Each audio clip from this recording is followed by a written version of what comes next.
تعالوا بينا نقيم بهوات النادي الاهلي. ايوه زي ما بقول لك كده بهوات النادي الاهلي اللي بقوا بيستلذوا ان هم يجيبوا لنا جلطه، بقى يستلذوا ان هم يخسروا ويعملوا اداء زي الزفت. اه والله زي ما بقول لك كده يعملوا اداء زي الزفت، بقوا مبسوطين ان هم بيصعدوا تاني المجموعه لانهم متفائلين لما بيصعدوا تاني المجموعه بياخدوا دوري ابطال افريقيا، انما بالمستوى اللي احنا شايفينه ده ولا هياخدوا دوري ابطال افريقيا ولا هياخدوا اي حاجه. واول واحد هنبدا بيه هو مصطفى شوبير. مصطفى شوبير اللي دخل فيها هدفين بسبب الكوارث اللي بيعملها دفاع النادي الاهلي، فاحنا لو قيمنا صراحه مصطفى شوبير هنظلمه، فمصطفى شوبير خارج التقييم. تعال ندخل بقى على البهوات اللي في دفاع النادي الاهلي، واول واحد هو ياسر ابراهيم. ياسر ابراهيم لو هقيمه النهارده فهديله واحد وانا كده كرم. نفس النظام ندخل على رامي ربيعه.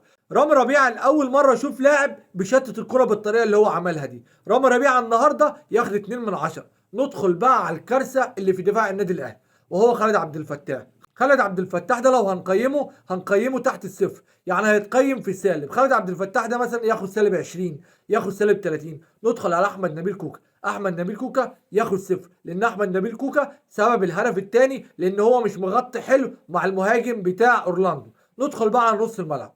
مروان عطيه وعندك كريم نيدفيد وعندك امام عاشور، هم الثلاثه كان نفس المستوى، فهم الثلاثه هنديهم 4 من 10. ندخل بقى على عمر الساعي. عمر الساعي اللي كان بيلعب في مكان مش في مكانه، علشان كده هنديله 3. ندخل بقى على محمد مجدي قفشه اللي ما شاء الله ما عملش اي حاجه في مباراه النهارده.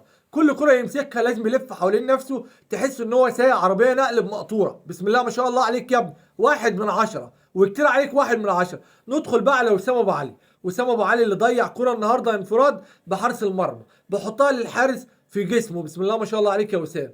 يا وسام انت عملت كل حاجه في المباراه، بس لو كنت جبت الهجمه دي كنت خلصتنا والله، فانت هتاخد النهارده 3 من 10. بالنسبه بقى للتبديلات فحسين الشحات عشان جاب الهدف فهنديله 6 من 10. ونفس النظام كريم الدبيس اللي لعب مباراه كويسه من بعد نزوله وعمل اسيست ولا اجمل ولا اروع لحسين الشحات فياخد هو كمان 6 من 10. وكل مباراه بيعمل لك اسيست وبتقعده دكه ما اعرفش فيه ايه. بالنسبه كمان لعمرو السوليه، عمرو السوليه مش هنعرف نقيمه لان هو ما لحقش يعمل حاجه في المباراه. بالنسبه لمحمد هاني فبراعبة خالد عبد الفتاح، فمحمد هاني هنديله 4 من 10. وهي دي تقييمات لعيبه النادي الاهلي. ولو هنفضل بالمستوى اللي احنا شايفينه ده مع عدم وجود صفقات جديده وكميه الاصابات اللي في النادي الاهلي، احب اقول لك ان دوري ابطال افريقيا خارج الجزيره. بس كده، يلا سلام.